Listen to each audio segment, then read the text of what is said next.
છોટાઉદેપુર જિલ્લાના નસવાડી ખાતે આવેલ એકલવ્ય એકેડેમી ઉપર તીરંદાજીના ખેલાડીઓએ તીરંદાજી રમતના સાધનોનું પૂજન કર્યું।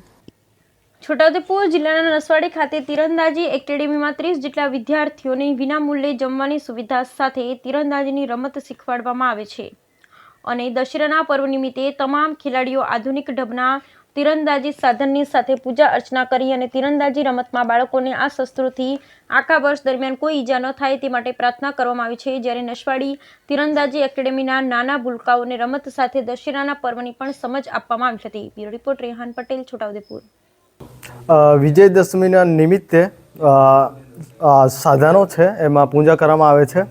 જેઓ ખેલાડીઓ રમે છે અને આગળ શું કે ઇન્ટરનેશનલ અને નેશનલ લેવલે મેડલો લઈને રાજ્યનું અને ભારત દેશનું નામ રોશન કરવા ઈચ્છે છે અને એથી અમે વિજયદશમી નિમિત્તે અમે સાધનોનો અમે પ્રાર્થના કરીએ છીએ, પૂજા કરીએ છીએ। જે છોકરા રમે છે જેથી લોકોને ઈજા ના થાય અને પ્રાર્થના કરીએ છીએ કે આપણા જે છોકરાઓ છે રમે છે એ લોકો ખૂબ આગળ વધે। આજે દશેરા નિમિત્તે અમે દર વર્ષની જેમ અમારા બાળકો તીરંદાજીની જે રમત છે એ રાષ્ટ્રીય અને આંતરરાષ્ટ્રીય લેવલે એ લોકો સફળ થાય એના માટેની રાત દિવસની મહેનત કરતા હોય છે અને એ પ્રસંગે અમે દર વર્ષે દશેરાના નિમિત્તે શસ્ત્ર પૂજનનો કાર્યક્રમ કરીએ છીએ। આપણે બધા જોઈએ છે કે રામાયણનો ધનુષ સ્વયંવર હોય કે પછી મહાભારત